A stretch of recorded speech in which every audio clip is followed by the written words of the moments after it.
मेरा नाम आरुषि है। ये कहानी मेरी बेटी अदिति और उसकी ज़िंदगी पर है। मैं बिजनौर के एक छोटे से कस्बे की रहने वाली हूँ। जब मैं विधवा हुई तो मेरे माँ बाप ने मेरी दूसरी शादी कर दी। एक ऐसे व्यक्ति से कर दी जिसका पहले से ही एक बेटा था और मेरे पास भी एक बेटी थी। अब मेरा बेटा और बेटी एक ही कमरे में सोते थे, मगर सुबह उठते ही मेरी बेटी बेड की चादर दिन प्रतिदिन चेंज कर देती, फिर मुझसे छुप छुप कर पुरानी चादर धोती और खुद नहाने चली जाती। कई बार तो मेरी बेटी बेहोश भी हो जाया करती थी। वो दिन ब दिन बहुत कमज़ोर होती जा रही थी। एक दिन सुबह उठकर मैं जल्दी से बेटी के कमरे में चली गई, मगर आगे का माहौल देखकर मैं शर्म से पानी पानी हो गई। दिल से एक यही बात निकली कि भगवान ऐसा मंजर कभी किसी माँ को न दिखाए, क्योंकि वहाँ मेरी बेटी और बेटा। मैं शादी के 2 साल बाद ही विधवा हो गई थी। उस वक्त मेरी उम्र 18 साल थी, क्योंकि मेरे माँ बाप ने मेरी शादी 16 साल की उम्र में ही कर दी थी। मैं अपने माँ बाप की इकलौती बेटी थी, मगर मुझे ऐसा लगता था मैं उन पर एक बहुत बड़ा बोझ हूँ, मानो जैसे कि मैं उनकी बेटी ही नहीं थी। मेरे पैदा होने के बाद ही मेरी माँ कोई खुशी नहीं देख पाई थी और मेरे पिता, उनको तो बेटे की बहुत चाहत थी, इसीलिए वो मुझे नापसंद करते थे और हमेशा ही मुझसे अलग रहते थे। मुझे दिल से प्यार नहीं करते थे। वो मुझे अपना मानते भी नहीं थे और मुझ पर बहुत गुस्सा करते थे। कुछ ख़ानदानी सख्तियों की वजह से मेरे पिता दूसरी शादी भी नहीं कर सके। बस इसी कारण वो मुझसे बहुत नफ़रत करते थे। हर वक्त मुझसे सख्ती से ही बात करते थे और इसी वजह से उन्होंने मेरी शादी भी जल्दी ही करवा दी थी। मेरा पति सरकारी स्कूल में एक शिक्षक था। हमारी एक 3 साल की बेटी भी थी, मगर एक दिन विद्यालय से आते हुए रास्ते में उनका एक्सीडेंट हो गया और मौके पर ही उनकी मृत्यु हो गई। वो भी मेरा साथ छोड़ गए। वो दिन मेरे लिए किसी कयामत से कम नहीं था। मुझ पर तो परेशानियों के पहाड़ ही टूट पड़े थे। कुछ दिन गुजरने के बाद मेरे सास ससुर ने भी मुझे मेरे माँ बाप के घर भेज दिया। शायद उन पर भी मैं बोझ ही थी। वो भी मुझे अच्छा नहीं समझते थे। उनके ख्याल से मैं मनहूस औरत थी। मैंने ही जैसे उनके बेटे को मार दिया हो। फिर मैं चुपचाप अपने माँ बाप के साथ उनके घर आ गई। मेरे माँ बाप ही मुझे बोझ ही समझते थे। मैं अपनी बेटी को सीने से लगाकर अकेले अकेले बहुत रोती थी। फिर कुछ दिन बाद मेरे माँ बाप ने मेरी दूसरी शादी कर दी, एक ऐसे व्यक्ति से जिसका पहले से ही एक बेटा था और मेरे पास भी एक बेटी थी। हम दोनों एक जैसे थे, इसीलिए हमारी शादी हो गई, वरना मेरे तो अच्छे रिश्ते भी नहीं आते थे। उसका बेटा मेरी बेटी से 1 साल छोटा था। उसके बेटे का नाम अभिषेक था और मेरी बेटी का नाम अदिति था। हम लोग साथ ही रहने लगे और वक्त इसी तरह गुजरने लगा। देखते ही देखते अदिति 16 साल की हो गई और अभिषेक 15 साल का हो गया। जब अभिषेक के पिता का देहांत हो गया, वो भी इस दुनिया से चले गए। मतलब मेरे दूसरे पति भी हमेशा हमेशा के लिए हमें छोड़कर चले गए। उनकी हमेशा ही तबीयत खराब रहती थी। उन्हें तरह तरह की बीमारियों ने घेर रखा था, लेकिन उनकी बीमारियों के साथ जैसे तैसे गुजर बसर हो रहा था। उनके जाने के बाद मानो जैसे घर की रौनक ही उड़ गई हो। हमारा अपना मकान था, इसीलिए किराए की चिंता नहीं होती थी और मेरे घर में ही एक किराना की छोटी सी दुकान थी। एक दिन जब हम सब लोग सो रहे थे, फिर अचानक ही बहुत ज़ोर से आवाज़ आई। मेरा तो दिल बैठ गया। मैं बहुत घबरा गई थी और डर भी गई थी। मैंने देखा कि ये आवाज़ तो अभिषेक के कमरे से आई है। मैं उसके कमरे की तरफ दौड़ी तो मैं देखते ही हैरान रह गई। कमरे की छत गिर गई थी। ये देखकर मैं घबरा गई। मुझे डर था कि कहीं अभिषेक तो इस छत के नीचे नहीं दब गया। जब मैं करीब गई और मैंने जाकर देखा तो अभिषेक वहाँ नहीं था। वो बाथरूम जाने के लिए उठा होगा, इसी वजह से उसकी जान बच गई, क्योंकि उसके कमरे की छत गिर गई थी। मैंने ईश्वर से धन्यवाद किया कि ये तो अच्छा हुआ कि अभिषेक को कोई चोट नहीं आई। अगर उसको कुछ हो जाता तो मैं उसके स्वर्गवासी पिता को क्या मुंह दिखाती। लेकिन अब हमारे पास इतने पैसे नहीं थे कि हम उस छत को दोबारा डलवा सकते। कमरे का तो कबाड़ा ही बन गया था। सारी छत गिर चुकी थी और हमने उसको उसके हाल पर ही छोड़ दिया। उसके बाद मैंने अपने लिए अपना बिस्तर रसोई में ही डाल दिया और कमरे में दोनों बच्चों को सोने के लिए कहा, क्योंकि बाहर तो बहुत ज़्यादा सर्दी थी और बाहर कोई सो भी नहीं सकता था। और कमरे में एक बेड और एक चारपाई ही थी। 2 लोग भी बहुत मुश्किल से सो पाते थे। अब वो दोनों एक ही कमरे में सोते थे। मजबूरी थी, क्या कर सकते हैं। एक कमरे में तो दुकान थी और मेरे पति ने घर में 3 ही तो कमरे बनवाए थे। यूँ तो हम 3 लोगों के हिसाब से कमरे ठीक थे, लेकिन एक कमरा दुकान के लिए भी तो ज़रूरी था। अब मजबूरी थी, क्या कर सकते थे, गुजारा तो करना ही था। एक दिन मेरा बेटा बेटी के कमरे में सोया तो सुबह सुबह कुछ ऐसा हुआ कि मैं चकित रह गई। अभिषेक तो सवेरे उठकर नाश्ता करने भी बैठ गया था, जबकि अदिति अभी तक सो रही थी। वो तो इतनी देर तक नहीं सोती थी, लेकिन आज वो इतनी देर तक क्यों सो रही थी? उसकी आदत थी कि वो सुबह जल्दी उठ जाया करती थी। मैंने उसको आवाज़ भी दी तो वो उठ नहीं रही थी। थोड़ी देर के बाद मैंने उसके कमरे में जाकर उसको देखा तो पता चला कि वो बेहोश हो चुकी थी। मैं बुरी तरह से घबरा गई थी कि उसको क्या हो गया। मैंने फौरन ही अभिषेक को बोला कि पास के ही डॉक्टर को घर बुला लाओ। डॉक्टर घर पर आया तो डॉक्टर ने कहा कि ये बेहोश हो गई है। लड़की काफ़ी कमज़ोर है, खून की भी कमी है। कोई भारी काम इससे मत करवाना, बस आराम ही करवाना। फल, अच्छा खाना वगैरह खिलाइए, ठीक हो जाएगी। जब अदिति को होश आया तो मैं उसके पास गई और मैंने उससे पूछा कि तुम्हें क्या हो गया था। तो वो कहने लगी कि बस ऐसे ही बैठे बैठे मुझे चक्कर आने लगे थे और मैं बेहोश हो गई थी। मैंने अपनी बेटी को कहा कि तुम आराम करो, मैं तुम्हारे लिए नाश्ता बनाकर लाती हूँ। जब मैं नाश्ता लेकर आई और मैंने आकर देखा, वो अपने कमरे में नहीं थी और कमरे के बिस्तर पर चादर भी नहीं थी। मैंने बाहर जाकर उसको देखा तो वो उसी चादर को बैठकर धो रही थी। मैंने उससे पूछा, तुम ये चादर क्यों धो रही हो? तुम्हारी तो तबीयत ठीक नहीं है, डॉक्टर ने तुम्हें आराम करने के लिए कहा है। मैं उस पर बहुत चिल्लाई और कहा कि यहाँ से उठो, अपने कमरे में जाओ और नाश्ता करो, कुछ खाओ पियो, तभी तो ठीक हो जाओगी। उसने कहा, नहीं नहीं, मुझे ये चादर ज़रूर धोनी है। बिस्तर पर बिछाने के लिए हमारे घर में एक ही तो चादर है। मैंने कहा कि अचानक से ये चादर धोने का भूत तुम्हारे सर पर क्यों सवार हो गया है? इतनी तो चादर गंदी नहीं थी जो तुम उसको धोने के लिए बैठ गई। छोड़ दो इसे, मैं खुद इस चादर को धो दूंगी, उठो यहाँ से। उसने मेरी बात नहीं मानी और चादर को छत पर सुखाने के लिए चली गई। उसके बाद ही उसने नाश्ता किया। फिर थोड़ी देर के लिए वो सो गई और अभिषेक भी काम पर जा चुका था। उसको सिर्फ मैंने हाई स्कूल तक ही पढ़ाई करवाई थी और वो एक कपड़े की दुकान पर काम करता था। वो बहुत ही मेहनती था। घर वाली दुकान तो मैं खुद ही चला लिया करती थी। वैसे भी उस दुकान में ज़्यादातर बच्चे ही आते थे। दिन इसी तरह से गुजर गया। उस दिन अभिषेक ने मुझसे कहा, आज मैं खाना खाकर आया हूँ। वो देर से आया था और अदिति भी पहले से ही कमरे में सो चुकी थी। वो भी जाकर कमरे में सो गया। मैंने भी रसोई में अपनी चारपाई डाल रखी थी। जगह बदलने की वजह से मुझे नींद नहीं आ रही थी। मैं अपने पति को याद ही कर रही थी। दूसरा पति मेरा बहुत अच्छा था, मेरा बहुत ख्याल रखता था। उसने कभी भी मुझे पहली शादी का ताना नहीं दिया था और मेरी बेटी को वो हमेशा अपनी ही बेटी समझता था। और मैंने भी अभिषेक को कभी नहीं बताया था कि वो मेरा सौतेला बेटा है। उसने भी मुझसे अपने हिस्से का प्यार ले लिया था। वो मुझे सगी माँ से भी ज़्यादा प्यार करता था और मेरा कहना भी मानता था। वो उस घर में अकेला ही मर्द था। वो हमारा इकलौता ही सहारा था, वरना हम 2 औरतें कहाँ जाती। काम भी अच्छे तरीके से कर रहा था। मैंने उससे कहा भी था कि वो आगे की पढ़ाई प्राइवेट पढ़ ले, क्योंकि अगर उसके पास कोई अच्छी डिग्री होगी तो नौकरी भी अच्छी मिल जाएगी। वो मेरी बात मान लेता था। सुबह सुबह फिर से कुछ ऐसा हुआ कि मैं हैरान रह गई। अदिति फिर से बेहोश हो चुकी थी और इस बार तो उसकी शक्ल देखकर लग रहा था जैसे उसके जिस्म का सारा खून ही खींच लिया गया हो। वो बिल्कुल पीली पड़ गई थी। फिर मैंने डॉक्टर को बुलवाया। डॉक्टर ने वही बात कही कि मैंने आराम करने को कहा था। इसको खाने में क्या खिलाया था आपने? मैंने उनको सारी बात बताई। मैंने कहा कि वही दाल सब्जी खिलाई थी और फल भी खिलाए थे। पूरा दिन कोई काम भी नहीं करवाया था। तो डॉक्टर ने कहा कि दोबारा से कैसे इतनी कमज़ोरी हो गई। आप इस बात को सीरियस लीजिए, नहीं तो आपकी बेटी की जान को खतरा हो सकता है, क्योंकि इस तरह से अचानक बेहोश हो जाना और कई घंटों तक बेहोश रहना कोई मामूली बात नहीं। डॉक्टर ने सख्ती से सारी बात बताई और कुछ देर बाद वो चले गए। फिर जब अदिति को होश आया तो मैंने उससे कहा कि तुमने फिर से अब कोई काम किया तो मुझसे बुरा कोई नहीं होगा।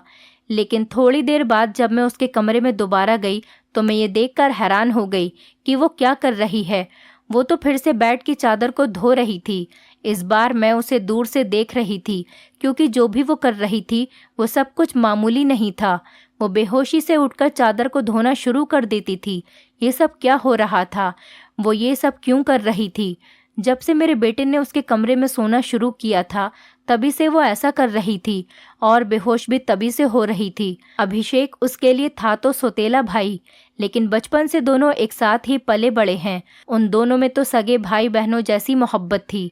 फिर ऐसा क्या हो रहा था? मेरी बेटी की तबीयत दिन ब दिन क्यों खराब होती जा रही थी? मैं रोती और सोचती रहती कि ये सब कुछ क्या हो रहा है। एक औरत कमज़ोर तब होती है जब वो बच्चे पैदा करती है, तो उसके अंदर बिल्कुल भी ताकत नहीं रहती। लेकिन जवान लड़कियां यूँ बेहोश होने लगें, ये तो कोई नॉर्मल बात नहीं थी। दूसरे ही दिन उसने चादर धोकर छत पर सुखाई। वो आसपास भी उसे ही देख रही थी कि जैसे मैंने उसे देखा तो नहीं है। मैं रसोई की खिड़की से ये सब कुछ देख रही थी। मैंने भी उसको ऐसा एहसास नहीं होने दिया जैसे मैं उसको देख रही हूँ। लेकिन मेरी बेटी क्या कर रही थी? वो फिर से बिस्तर पर आकर लेट गई और उसने अपने ऊपर वाली चादर को ओढ़ लिया, ताकि मुझे कुछ पता न चले नीचे वाली चादर है या नहीं। ये मुझे नहीं पता था। मैंने उसको नाश्ता करवाया और दवाई दी। दुकान अच्छी नहीं चल रही थी। हमारी दुकान पर कोई बड़ा ग्राहक नहीं आता था। सिर्फ बच्चे ही गोलियां और टॉफियां लेने आते थे, जो 5-10 रुपए देकर चले जाते। इसी तरह से तो काम नहीं चलने वाला था। मैं बहुत परेशान थी, लेकिन ये बात मैंने अपने बच्चों को कभी नहीं बताई। अभिषेक को भी कुछ नहीं बताया, क्योंकि वो पहले से ही नौकरी कर रहा था। अब अगर ऐसे में ये बात बता देती तो वो और भी ज़्यादा परेशान हो जाता।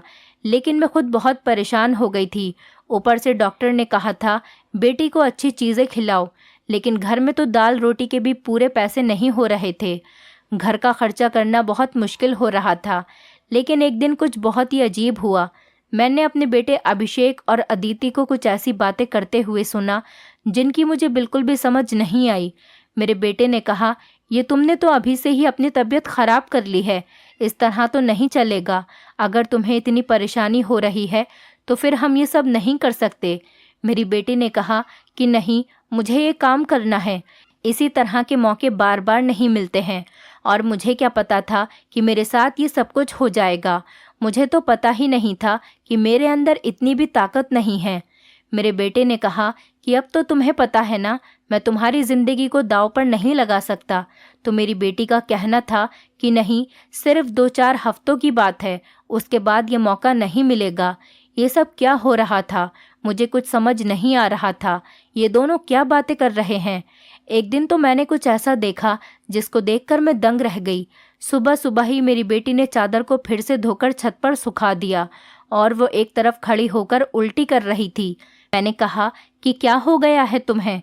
वो घबरा गई और कहने लगी कि अचानक से मेरा दिल खराब हो गया। मैंने कहा, क्या मतलब है इस बात का कि दिल खराब हो गया तुम्हारा? क्या खा रही हो तुम ऐसा, और चादर को बार बार क्यों धोती हो? क्या छुपा रही हो मुझसे? अगर मुझे पता चला कि तुमने कोई ऐसी वैसी हरकत की है जिससे मेरी और तुम्हारे बाप की इज्जत दांव पर लग गई, तो मैं तुम्हें कभी माफ़ नहीं करूँगी। मेरी बेटी हैरान हो गई। उसने कहा, माँ, आप किस तरह की बातें कर रही हैं? ऐसा कुछ नहीं है जैसा आप सोच रही हैं। लगता है आज आपने कोई फिल्म देखी है, या किसी ने आपके कान मेरे खिलाफ भर दिए हैं, जो आप इस तरह की बातें कर रही हैं। मैं ऐसा क्यों करूँगी? और अगर मैंने इस चादर को धो दिया है तो क्या हो गया? चादर गंदी हो गई थी, बस इसीलिए धो दिया। आपको तो पता है कि कई दिन से मेरी तबीयत खराब है, तो दवाई खाने की वजह से मेरे पेट में भी खराबी हो रही है। अगर मुझे उल्टी आ गई तो इसका और कोई मतलब नहीं है। मेरी बेटी मुझसे इस तरह से बात कर रही थी। मैंने उसके मुंह पर थप्पड़ दे मारा और वो ज़मीन पर गिर गई। तभी अचानक अभिषेक भी आ गया। उसने कहा कि माँ, आप ये क्या कर रही हैं? आपने इस पर हाथ क्यों उठाया? तो मैंने उससे कहा, हाँ, मैंने इसको मारा है, इस पर हाथ उठाया है। ऐसा तो मुझे बहुत पहले ही करना चाहिए था, लेकिन अभी मैं पूरी तरह से बात की तह तक नहीं पहुंची हूँ। जिस दिन मुझे पता चल गया तुम दोनों के बारे में, उस दिन देखना। अब मुझे खुद पता नहीं था कि मुझे क्या हो गया था। मेरे दिल में जो बात आ रही थी मैं वही बोलती जा रही थी, जो कि मुझे इस तरह नहीं करना चाहिए था। रात को अचानक मेरी आँख खुली और मैंने देखा कि मेरे बच्चों के कमरे की लाइट जल रही थी। उस वक्त वो क्या कर रहे थे? उनको तो इस समय सो जाना चाहिए था, और मुझसे तो शाम को कह रहे थे कि आज हम जल्दी सो जाएंगे। मैं जब कमरे के करीब गई तो वो ना सिर्फ जाग रहे थे बल्कि बातें भी कर रहे थे। किसी बात पर बहुत ज़्यादा खुश हो रहे थे। मेरा बेटा कह रहा था कि तुम बहुत खुशकिस्मत हो, तो बेटी कहने लगी कि हाँ, खुशकिस्मत तो मैं हूँ, लेकिन अभी कल फिर से जब मेरी तबीयत ख़राब होगी तो माँ मुझे देखकर बहुत परेशान हो जाएंगी। कब तक ऐसा झूठ बोलेंगे? बेटा बोला, बस कुछ दिन और कर लेते हैं, फिर सब कुछ ठीक हो जाएगा। मैं उनकी बातें सुनकर हैरान रह गई। आज मुझसे रहा नहीं गया। मैंने कमरे के दरवाजे को खोलने की कोशिश की तो मैं हैरान रह गई। उन्होंने दरवाजे को अंदर से बंद क्यों किया था? क्या वजह थी दरवाज़ा अंदर से बंद करने की? वैसे भी अब मौसम बदल रहा था, उनको दरवाज़ा खोलकर सोना चाहिए था। मैंने दरवाजे पर बार बार दस्तक देना शुरू कर दिया, लेकिन इस तरह से दस्तक देने के बावजूद भी उन लोगों ने दरवाज़ा खोलने में आधा घंटा लगा दिया। और उसके बाद जब मैंने कमरे में देखा तो उनके अलावा कमरे में कोई भी नहीं था, और वो दोनों ऐसी शक्ल बनाकर बैठे थे जैसे नींद से जागे हों। मैंने कहा, इतनी देर में दरवाज़ा क्यों खोला है? तो कहने लगे, हम सो रहे थे। मैंने कहा कि झूठ नहीं बोला करो, तुम लोग जाग रहे थे और बातें कर रहे थे। उन्होंने कहा कि हम क्यों इस समय जागेंगे और क्यों बातें करेंगे? हमारा कौन सा कल पेपर है जो हम तैयारी करेंगे और जागेंगे? हम लोग तो सो रहे थे। मुझे उन दोनों की हरकतें समझ नहीं आ रही थी। मेरे पास बोलने के लिए कोई शब्द नहीं थे। मुझे उनकी बातें समझ नहीं आ रही थी, क्योंकि वो दोनों तो ऐसे ही बैठे थे जैसे नींद से अभी अभी जागे हों। उसके बाद मैंने उनको कुछ नहीं कहा और वहाँ से चली गई। लेकिन मैं सोचती थी कि कोई ना कोई गड़बड़ तो ज़रूर है। मैं ये देखकर हैरान रह गई। एक दिन मेरी बेटी के बाजू में नील के निशान भी थे। ये तो ज़ख्म के निशान थे। मुझे समझ नहीं आ रही थी कि उसे क्या लगा था। मैंने उससे पूछा तो उसने कहा कि छुरी लगी है, लेकिन छुरी तो उंगली पर लगती है, बाजू पर नहीं। मेरी बेटी कोई ना कोई बात ऐसी है जो मुझसे छुपा रही थी। कभी बेहोश हो जाती थी, कभी उसके शरीर पर अजीब अजीब तरीके के निशान होते थे, और कभी उठकर अपने बेड की चादर धोने लग जाती थी और मुझे कमरे में जाने नहीं देती थी। मेरा दिमाग जिस तरफ जा रहा था मैं वैसे ही सोचना नहीं चाहती थी। मेरी गलती थी। मैंने आग और पानी को क्यों एक साथ रखा? मुझे ऐसा नहीं करना चाहिए था। मैंने सोच लिया कि मुझे अब क्या करना है। जवान लड़का और लड़की को मुझे एक साथ एक ही कमरे में नहीं सोने देना चाहिए था। गलती तो मेरी ही थी। मुझे इन सब बातों का ध्यान रखना चाहिए था। अभिषेक था तो अदिति का सौतेला ही भाई। नियत बदलते देर नहीं लगती। जवानी की इस उम्र में बच्चे बुरी संगतों में पड़ ही जाते हैं। सगा भाई तो सगा होता है और सौतेला भाई सौतेला। तो फिर मैं कैसे सौतेले भाई बहन को एक साथ एक ही कमरे में सुला रही थी? ये मेरी ही गलती थी। जब हम ही बच्चों पर ध्यान नहीं देंगे, परेशानियां तो पैदा ही होंगी। अच्छी बुरी बातों का ध्यान तो हमें ही रखना होता है। बच्चे तो नादान होते हैं और नादानी में ही बहुत सारी गलतियां कर बैठते हैं। जैसे जैसे विचार मेरे दिमाग में आ रहे थे, अगर ये सारे विचार सही हो गए तो फिर सारा का सारा कसूर मेरा ही होगा। मैंने अपने बेटे और बेटी पर नज़र रखी थी। एक दिन मेरा बेटा बेटी को कोई चीज़ लाकर दे रहा था। मैं छुपकर उनकी बातें सुनने लगी। उसने कहा कि ये तुम्हारी दवाई है, इस परेशानी के लिए ये दवाई ले लो तो सब कुछ ठीक हो जाएगा। उसने मेरी बेटी को छुपाकर वो गोलियां दी। मैं परेशान हो गई कि ये किस चीज़ की गोलियां उसको दे रहा है।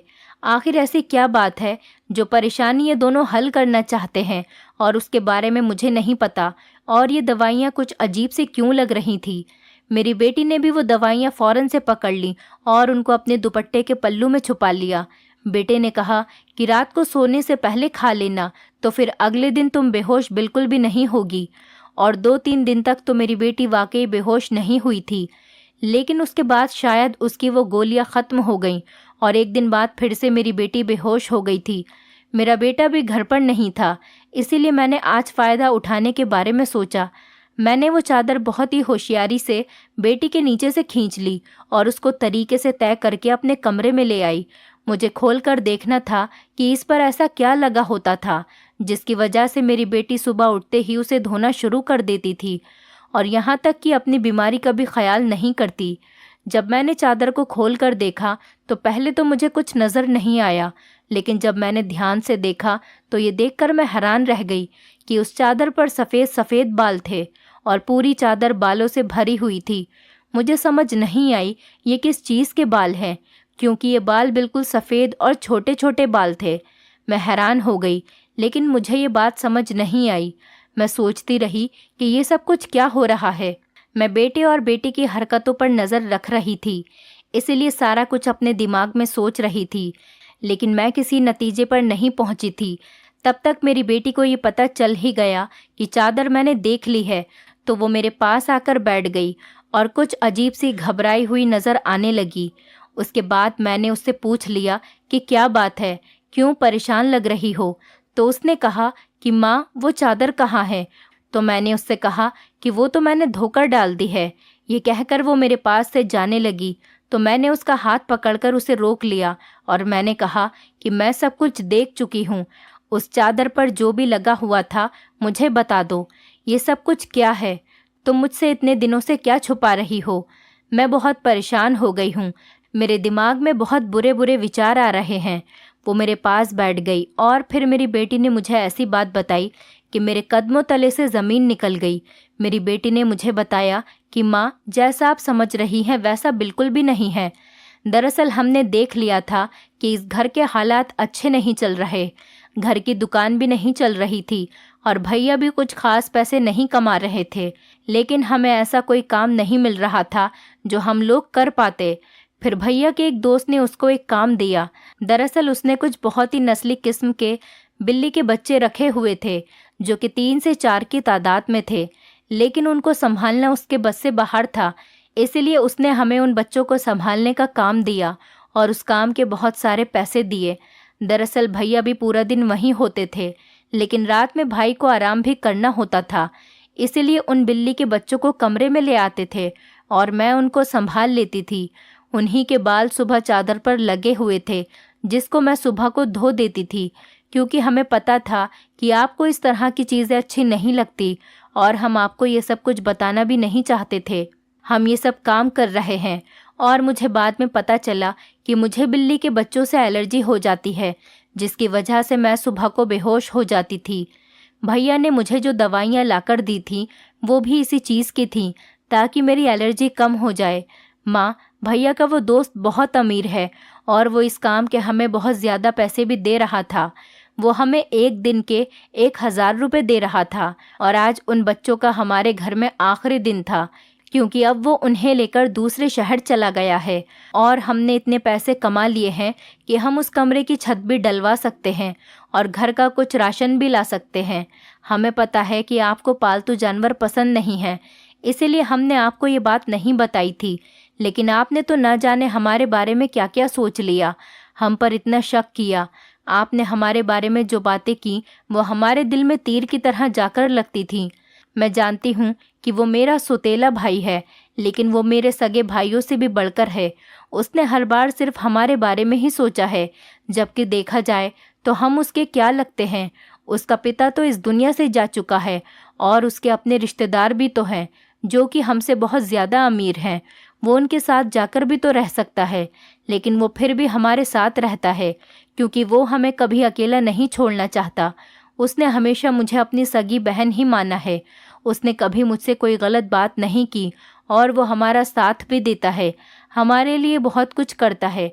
पूरा दिन वो काम करता था, रात को मैं उसकी मदद करती थी। वो कहता था कि वो रात में भी ये सब कुछ कर लेगा। दिन भर तो वो बेचारा मेहनत करता था, इसीलिए मैंने उससे कहा कि रात को तुम आराम किया करो, बच्चों को मैं देख लूँगी। इसीलिए मैं उसकी मदद कर रही थी। मुझे ये सुनकर बहुत ही ज़्यादा अफसोस हुआ और मुझे खुद पर बहुत गुस्सा भी आ रहा था। मैंने अपने बच्चों के बारे में क्या क्या सोचा। मैं अपने बच्चों के बारे में जितना गलत सोच रही थी, मेरे बच्चे उससे भी कई गुना ज़्यादा अच्छे हैं। इतनी गलत बातें मैंने उनके बारे में सोची जितनी मुझे सोचनी भी नहीं चाहिए थी।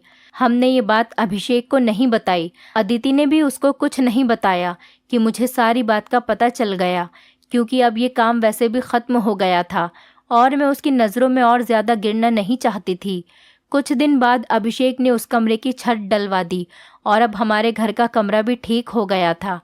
धीरे धीरे हमने बहुत मेहनत की। मेरी बेटी ने भी घर में बच्चों को ट्यूशन पढ़ाना शुरू कर दिया था। हमारे हालात पहले से बेहतर होने लगे। धीरे धीरे इतने बेहतर हो गए कि हमारे घर में कोई तंगी नहीं रही। मेरे साथ ज़िंदगी ने बहुत बुरा किया था, लेकिन अच्छा ये किया कि मुझे बहुत ज़्यादा नेक और अच्छे बच्चे दिए, चाहे वो मेरे अपने थे या पराए। ईश्वर की कृपा से मेरे दोनों बच्चे बहुत ही मेहनती हैं और इस बात को समझते हैं कि अभी उनकी मेहनत के दिन हैं। हाथ पर हाथ रखकर नहीं बैठ सकते, क्योंकि उनके सर पर पिता का साया नहीं था और मैं भी कुछ खास कर नहीं सकती थी। इस बात का उनको एहसास था और ये एक बहुत बड़ी बात है। ईश्वर की कृपा है कि अब सब कुछ ठीक हो गया। ऊपर वाले का लाख लाख शुक्र हुआ। जैसा मैं सोच रही थी वैसा कुछ नहीं हुआ, लेकिन ऐसा हो भी सकता था। अगर ऐसा होता तो मैं कहाँ जाती। बस आखिर में इतना कहना चाहूँगी, जो ऊपर वाला चाहता है होता वही है। मेरे बच्चे बहुत समझदार हैं और उनके दिल में कोई ऐसी बात नहीं है, लेकिन फिर भी मैं ऐसी माँओं को नसीहत करूँगी, बच्चों के साथ के इस मामले में थोड़ी एहतियात ज़रूर करें और वो गलती ना करें जो मैंने अपने बच्चों के साथ की है। मुझे दोनों को एक कमरे में नहीं रखना चाहिए था, क्योंकि जो ना हुआ और वो हो भी सकता था, और अगर वो हो जाता तो सब कुछ ख़त्म हो जाता। मेरे बच्चे तो समझदार थे, शायद मेरे साथ इसीलिए ऐसा नहीं हुआ। अपने बच्चों का ध्यान रखें, उनकी ज़िंदगी पर भी ध्यान रखें और वो कब क्या कर रहे हैं इस बारे में पूरी जानकारी रखें, और बच्चों पर प्यार करने के साथ साथ थोड़ी सख्ती भी रखें, और वो क्या गलती कर रहे हैं क्या नहीं, इन सब बातों के बारे में उनसे जानकारी लेते रहें और इस बात का ध्यान रखें। जब बच्चे जवान हो जाएं तो उनका बिस्तर अलग कर देना चाहिए। आपसे भी यही सब कहूँगी कि अपने बच्चों का ध्यान रखें। दोस्तों, उम्मीद करती हूँ आपको हमारी कहानी पसंद आई होगी। कहानी पसंद आई है तो वीडियो को लाइक करें, चैनल पर नए हैं तो चैनल को सब्सक्राइब करें और हाँ, नोटिफिकेशन बेल को ज़रूर दबाएं ताकि अगली अपडेट सबसे पहले आपको मिले।